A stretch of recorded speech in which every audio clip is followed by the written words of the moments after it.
अभी आप सुन रहे हैं बेला टीला चौक से अरहुलिया रिकॉर्डिंग स्टूडियो की शानदार प्रस्तुति।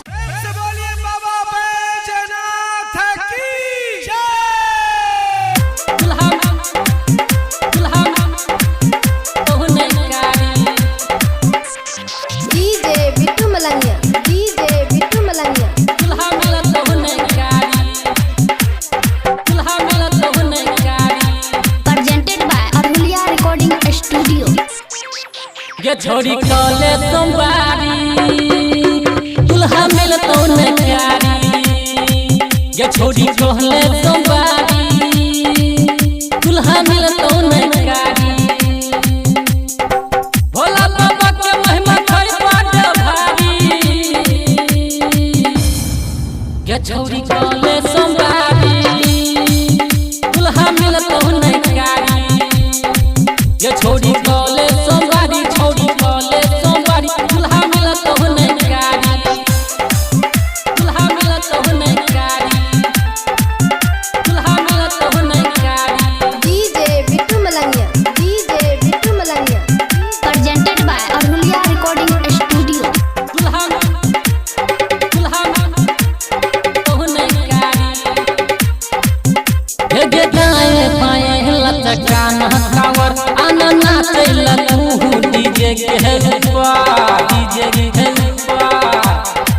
डीजे के गाए बाए लचका नहीं कावर अनना चल तू डीजे के ओले सोला हो सिंगार चल भोला के दुआर लाले लाल ओढ़निया पहिल सूट सलवार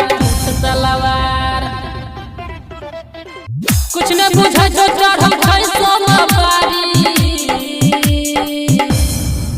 ये छोड़ी कॉले सोमवारी दुल्हा मिलतो न कारी। ये छोड़ी कॉले सोमवारी छोड़ी कॉले सोमवारी दुल्हा मिलतो न कारी। दुल्हा मिलतो न कारी दुल्हा मिलतो न कारी। डीजे बिट्टू मलंगिया डीजे बिट्टू मलंगिया दुल्हा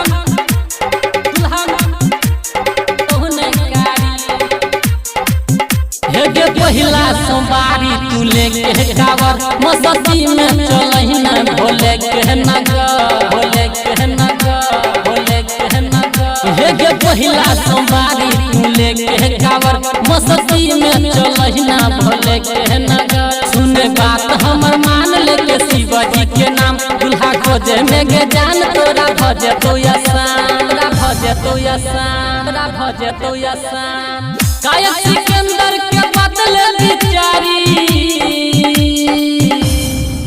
ये छोड़ी कॉले सोमवारी दुल्हा मिलतो न कारी। ये छोड़ी